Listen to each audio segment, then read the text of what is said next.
For today, I can see it coming. Well, the big boss got me an appointment with a consultant. You know what we call her around here? The cleaner. The butcher. So it can only mean one thing. I'm in the next batch. Steve, your midday appointment is here. Speaking of the devil. Okay, good to go. I'll speak to you later. Mr. Green. Please, call me Steve. Mr. Green, do you know why I'm here? Let me guess. For the next batch. And what makes you think that, Mr. Green? It required a swift reputation around here, you know? Your company has asked me to evaluate and to reallocate the company's potential in terms of personnel. Don't listen to the gossip. I'm not the killer these people think I am. Whatever. So what can I do for you, miss? Miss C. As in? As in careful. As in carefree. As in caring. Just Miss C, okay? Okay, just Miss C, so what can I do for you? Mr. Green, do you see any particular reason as to why I should be recommending an end to your 8 years of loyal collaboration here at Pathways Corporation? For one thing, I was the last to arrive in the department. I have a family, children. They take a lot of my time and energy. I have to pay for their education. Well, on the other hand, this kind of consideration doesn't really fit into your logic of, how did you put it? Reallocation of the company's potential. You know, it is exactly this kind of defeatist and paranoid attitude that plays tricks on you and works against your own interest. Do you have any plans for lunch? No, nothing special. Why? Let's get out of here. Let me take you to a place where you might look at life a bit differently, with a more serene and objective outlook.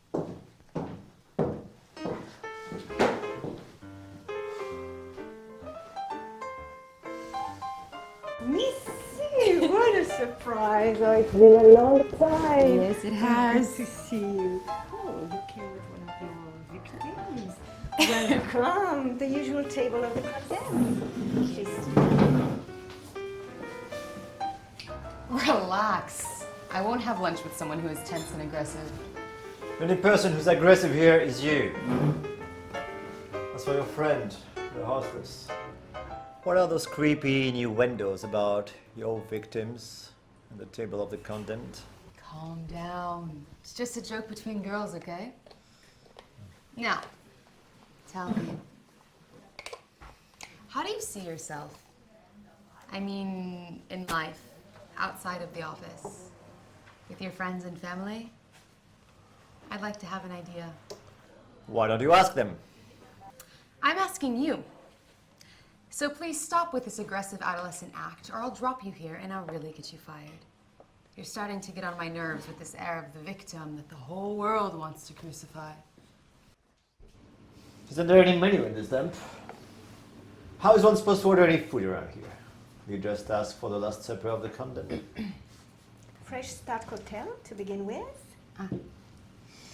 And for lunch, may I suggest self-respect salad for the gentleman? Oh, yes. Seems appropriate. I think so. And for you, dear, red herring with patience herbs. How do you feel with that? Absolutely. Good. As usual, you are a very creative hostess. Thank you.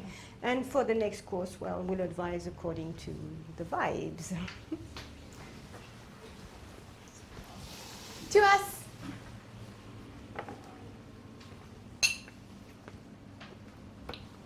Tell me something funny about yourself. Something funny.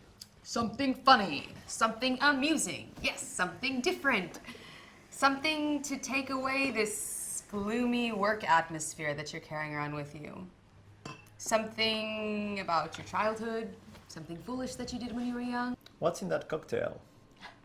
Noble powder and arsenic? Or just vitriol and Red Mountain? Stop it. I'm really getting tired of this. Play another tune. Story from my youth. Well, there was this time when my mother, whom I loved, and who loved me dearly, was preparing a very large party. She had arranged for my brothers and I to have an early dinner. While she was in a last-minute rush before the guests were to arrive, I came down in my pajamas and was tugging at her evening dress to ask her to come and hug me good night. She was so stressed that she pushed me away, saying that she didn't have time. Her reaction shocked me and hurt me so much that I went back upstairs without a word and sneaked underneath a very large old Norman armoire. I can still remember the layers of dust I lived with for 24 hours. I stayed in that cupboard all night and all the following day with my thumb in my mouth. Of course, everybody was looking for me. I was in a daze, like in a very deep and detached meditation where nothing could reach me. This self-imposed confinement made a big change in me. I was about 4 years old. Wow. Thank you. What a funny story. I'm not surprised. Fits well with what you are now. And can I know what this means? Well, do you sometimes feel like this story kind of repeats itself in your adult life? Oh, I get it. I see where you're going with that. Back again to where we speak about the victim who the whole world wants to crucify, right? Red herring with patience herbs and self-respect salad for the gentleman. Bon appetit. Don't you think our friend Vivian is a riot in her own way? Where were we? Oh, yes. Who are you? Who am I? That's right. A young white executive, 6 feet tall, 36 years old, married. Stop it! You're doing it again. Being more stupid than you actually are. Who are you really? That's what I'd like to know. I told you, 6 feet tall, 36 years old, married. You're just describing your physical characteristics. It's visible. The age of your body, its color, race, and social status, that's not what I'm interested in. Have you never asked yourself the question, who am I? Never had time, I guess. Do you realize what you're saying? The world's oldest question. The one thing that makes mankind different from animals. The first thing that one should do when one wakes up and looks at themselves in the mirror in the morning, and you don't have time. So, of course, I suppose that you've never wondered what you are doing on this earth and what the meaning of all this is, have you? Of all what? Life. Your family, your job, your house, your car, and with them, your worries and your joys. Or do you identify yourself so much with all of those things that you don't even see the difference between them and you anymore? We haven't yet made up our mind about the main dish, have we? So in the meantime, I suggest a little brandy, very nice, made of salt consciousness, and a little drop of lucidity serum. It's a very light liquor, which you'll enjoy while you wait. Tibetan sadhus usually recommend it for its meditative qualities. Drink. You'll need it. What do you want from me exactly? You are here to fire me. Sorry, to evaluate me. In order to decide at which sauce you're going to serve me, raw or cooked, according to your taste. And here we are talking philosophy and stuff. You're really slow, aren't you? Don't you know who I am? And why we are here together? Do you want to go on battling against the storm? Don't you want to wake up to yourself? To get out of your own limitations? It won't hurt, huh? Quite the opposite.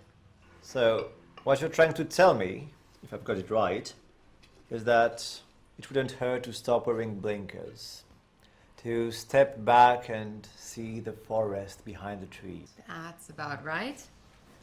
Sure. Like that, your task will become easier when it comes to giving me the bad news. Very convenient. I've not yet decided anything as far as you're concerned. That's entirely up to you.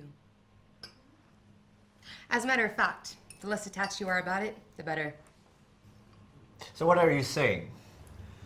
That I'm not Steve Green? That I'm not 36? That I'm not a young white executive? That's right. Surprise? You are none of those things. Stop thinking that this is what you are. That's the first step. Get out of this jail that you've locked yourself in. Okay. But so then, who am I? The one who makes it all work. Like a driver in his car, if you like. Does it have a name? Energy. Pure energy. So you and I, that's what we are. Pure energy. That's right. Call it a soul or point of light. Same thing. A tiny point of light to drive this big body and this complicated brain. Why not? Interesting viewpoint. Then what? Don't you see? It changes everything. You are a soul. You have a body. You are not white or black, male or female, tall, young, or rich. Energy is eternal. It never dies. So, next step, if I follow you, I'm immortal. That's what you're implying, aren't you? Of course you're immortal. We all are. That's why you don't have to fear dying anymore. Nor do you have to fear losing your petty job. Every one of us, at one point or another, will shed this bodily envelope, whether it is through old age, disease, or accident. Okay, but again, then what? Then we take another one. Another what? Another one of these delicious cocktails. Another body, of course. Wait a minute, are you into all this business of reincarnation and rebirth? I am not into anything. We are energy. This energy lives in the body for a while, has its fun, pain, and all of those things, and then leaves this body and moves on to take another one. Okay, but again, what's the point? Exactly my question to you.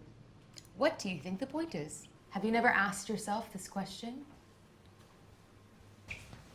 Fricassee of soul in a Renaissance sauce served on a bed of immortality. Thank you. Can I take this? Worth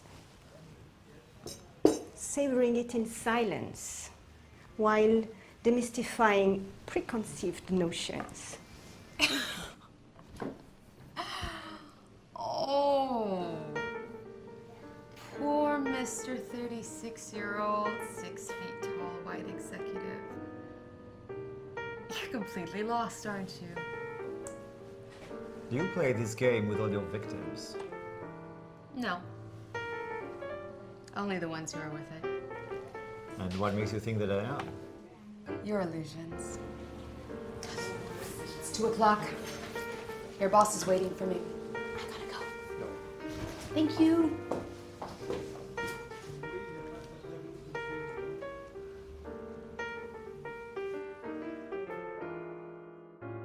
So I'm thinking that for our longer branch, we have to kind of go out on a limb here. We have to go out on a limb and really choose somebody that I think is unexpected. I think that he can do the job right. Okay. And?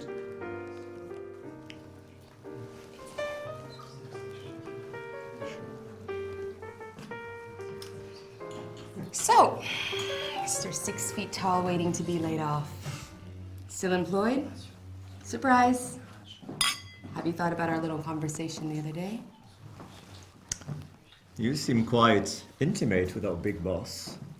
Is he also immortal, disembodied, pure energy? That's good. I see that you recall something of what we talked about earlier. And that, as usual, you still misunderstand everything. Good. It'll make my decision a little bit easier. And you continue to speak in riddles. That's true. I do like to cover my tracks, have you noticed? A little, yes. Besides, you didn't tell me everything, did you?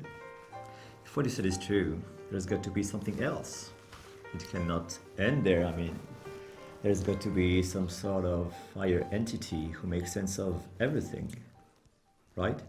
Not bad. Not bad at all, huh? You're making progress. How do you feel if we just leave everyone? Just go. I mean, just go without taking leave? Just quit together in front of everyone? Do you have a car? Yes, down below in the car park. All right. Meet me in front of the building in 5 minutes. No, but Please, just do as I say.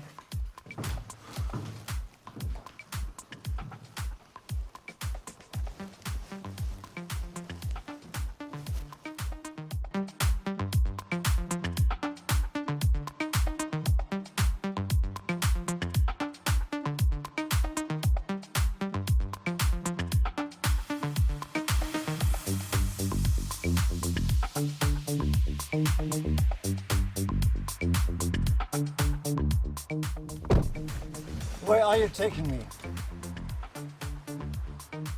You'll see. Another one of those strange places, I bet. Yep, and you ain't seen nothing yet, mister.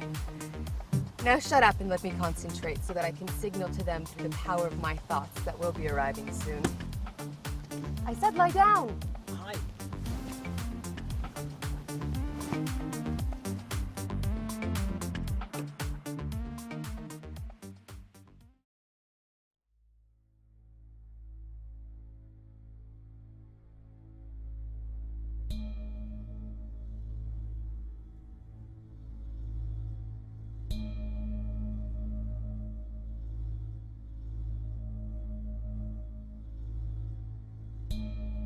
What are you feeling?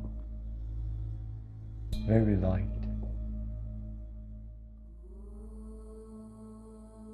A lot of light. And warmth.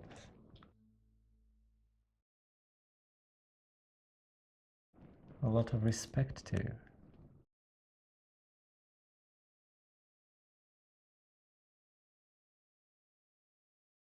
And love.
Here you are. I've been looking for you all over the place. What was that bizarre experience the other night, and what were the big boss and his advisors doing there?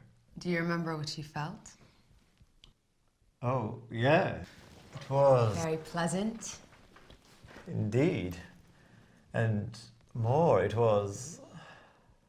How can I describe it? Fulfillment? You felt filled with joy and contentment? Yes. That's exactly it. Like a huge breath of fresh air filling me, cleaning me inside. Nothing else had meaning. All of a sudden, it was as if everything was very clear. I understood everything in a glimpse. Life, time, the world, without any need of words. What was it exactly? I told you. You found the one that you were looking for without even realizing that you'd been looking. But now, how can I find him again? Do you know this letter? This is the letter Om. It's universal and it triggers a sound that you heard in the meditation center. Now, turn on your computer and type it. But this letter doesn't exist. It's here, but you can't see it.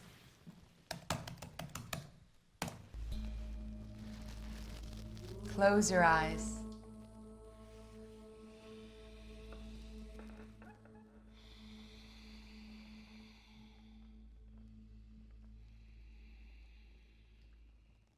Get back to the source of light. It's inside you. Let it resonate in you. Let it guide you.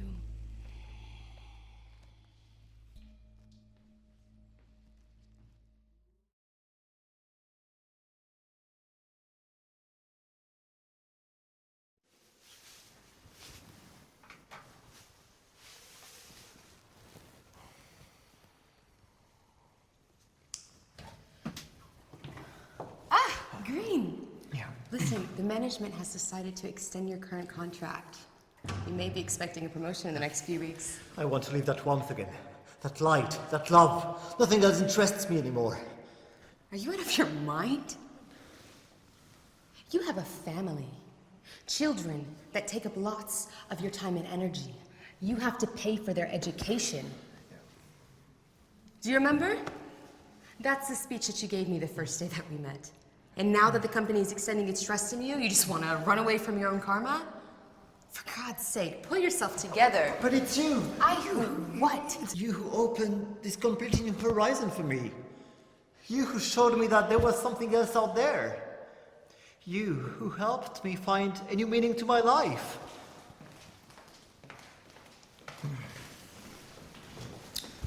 And that's how you thank me?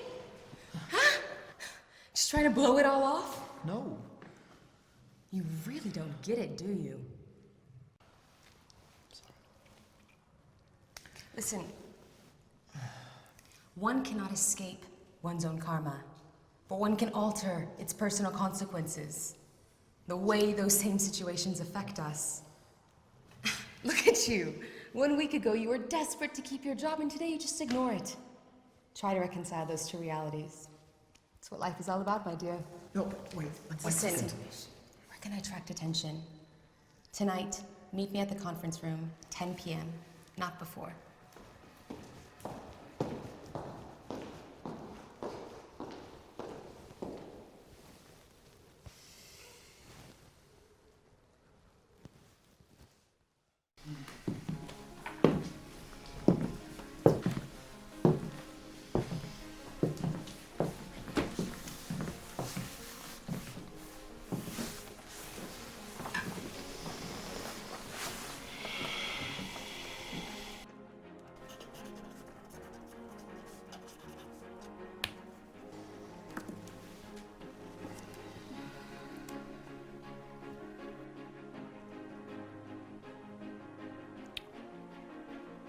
In your new position as a director of our US branch in New York,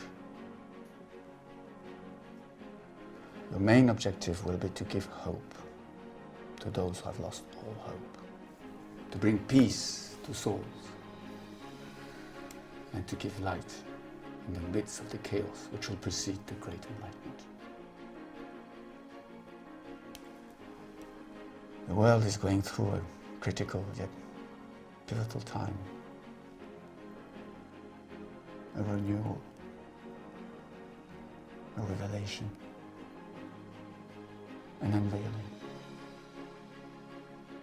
It is our duty to make plans for this transition.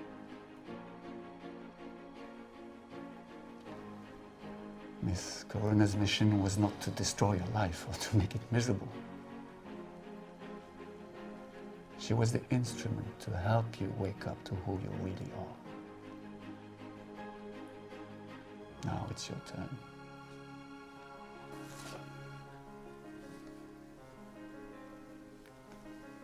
Always remain aware of yourself as pure energy. Keep your mind focused towards the source of the light. And open the eyes of those who crave to have a glimpse at the source and to see themselves for who they really are.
The shadows of themselves being reflected on the bottom wall of the cave. The sage is the one who understands that what he sees is only a pale reflection of light. He finds the way towards truth and gets out of the cave. He then contemplates pure light and decides to come back into the cave in order to show